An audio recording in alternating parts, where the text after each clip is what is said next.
तो फ्रेंड्स, आज हम लोग वेस्ट बंगाल बोर्ड के अंतर्गत ये क्लास 9 का सेकेंड यूनिट टेस्ट का लाइफ साइंस का क्वेश्चन पेपर है और इस प्रश्न पत्र के माध्यम से आप अपने आने वाले एग्ज़ाम को बहुत ही खास बना सकते हैं। तो चलिए उस महत्वपूर्ण प्रश्न पत्र को देखा जाए।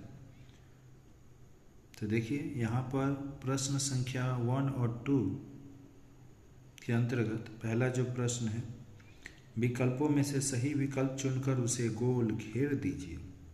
और प्रत्येक जो प्रश्न है ना, वह एक एक नंबर का है। तो यहाँ पर प्रकाश संश्लेषण की क्रिया इस पौधे की जड़ में होती है। पीपल, कैक्टस, आर्किड या सुंदरी। दूसरा है नम त्वचा द्वारा श्वसन होती है। मछली में, केचुआ में, तिलचट्टा में या कबूतर में। वहीं 1.3 में आंशिक परजीवी पौधा है अमरबेल, लोरेथम्स, म्यूकर या कलश पादप। आगे श्वेत रक्त कणिकाएं कहलाती है मोनोसाइट्रस, एरिथ्रोसाइट्रस, ल्यूकोसाइट्रस या थ्रोम्बोसाइट्रस। 1.5 अफीम के कच्चे फल से प्राप्त क्या होता है? माफिन, कुनेन, निकोटीन या रेस्पिन। जैसे आप नीचे आइएगा तो यहाँ पर निम्न प्रश्नों के उत्तर अति संक्षिप्त पाइएगा। 1 या 2 शब्दों में इनके उत्तर लिखने हैं। तो पहला प्रश्न आप देखिए, एक कोशिकीय मतलब एक कोशिकीय प्राणी का नाम लिखिए जिसमें प्रकाश संश्लेषण की क्रिया होती है। दूसरा है 2.12 का, कोशिका के किस भाग में श्वसन की क्रिया संपन्न होती है। वही 3 नंबर, मनुष्य में लार में कौन सा एंजाइम पाया जाता है। 4 नंबर, मनुष्य में कौन सी रक्त वाहिनियाँ रक्त को हृदय में वापस लाती है। और इसका एक अथवा प्रश्न है जो देखना अति आवश्यक है। मनुष्य के हृदय के कक्षों के संकुचन को क्या कहते हैं। जैसे हम लोग 2.2 में चलते हैं तो यहाँ पर आपको रिक्त स्थानों की पूर्ति उपयुक्त शब्दों द्वारा करना है। पहले ही डैश दिया है के कारण पौधे की पत्तियां का रंग हरा होता है। दूसरा 2.2 का 2, केशव चक्र की क्रिया केवल ऑक्सीजन की डैश में होती है। और 2.2 का 3, मनुष्य के मुंह में डैश जोड़ीदार ग्रंथियाँ पाई जाती है। और अथवा यहाँ पर भी है, जठर ग्रंथियों से डैश जठर रस स्रावित होता है। अब जैसे नीचे की तरफ आप आइएगा तो यहाँ पर सही और गलत को पाइएगा। और यहाँ पर भी प्रत्येक प्रश्न 1 नंबर के हैं और 3 प्रश्न करने होंगे। पहला प्रश्न है, प्रकाश संश्लेषण की क्रिया को ऑक्सीकरण अवकरण की क्रिया कहते हैं। दूसरा है, चिंगरी में श्वसन क्रिया के लिए फेफड़े पाए जाते हैं। तीसरा, गोंद एक प्रकार का नाइट्रोजन विहीन उत्सर्जी पदार्थ है। और इसी का अथवा देखिएगा, मनुष्य का प्रमुख उत्सर्जी अंग किडनी है। तो ये थे हमारे पहले पेज का प्रश्न उत्तर। अब चलते हैं बड़े प्रश्न को। तो जैसे आप दूसरे पन्ने पर आए उससे पहले आप सभी से एक छोटा सा रिक्वेस्ट कर लेना चाहते हैं कि अगर आप हमारे इस चैनल पर फर्स्ट टाइम आए तो प्लीज़ चैनल को सब्सक्राइब कर लीजिए।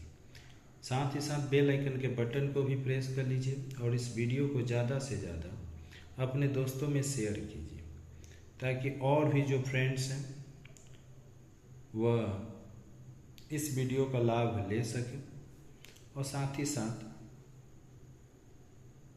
इस चैनल को सपोर्ट कर सकें। और अगर आप फेसबुक पर देख रहे हैं तो प्लीज़ फॉलो कर लीजिएगा और ज़्यादा से ज़्यादा वीडियो को शेयर कर दीजिएगा ताकि और भी फ्रेंड्स लोग इससे जुड़ सकें। चलिए, तो यहाँ पर 3 नंबर निम्न प्रश्नों के उत्तर 1 या 2 निम्न प्रश्नों के जो उत्तर है 2 या 3 वाक्यों में लिखने हैं, कोई 5 ही करना है।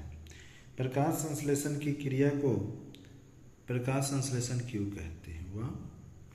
दूसरा, प्रकाश संश्लेषण क्रिया के दो महत्व लिखिए। और तीसरा देखिएगा, श्वसन क्रिया एक प्रकार की नशात्मक क्रिया है, कैसे।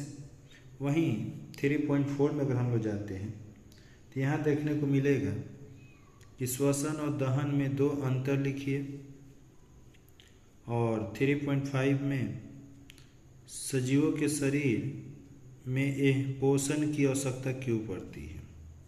और 3.6 में लाल रक्त कणिकाओं और श्वेत रक्त कणिकाओं में एक समानता और एक विषमता लिखिए।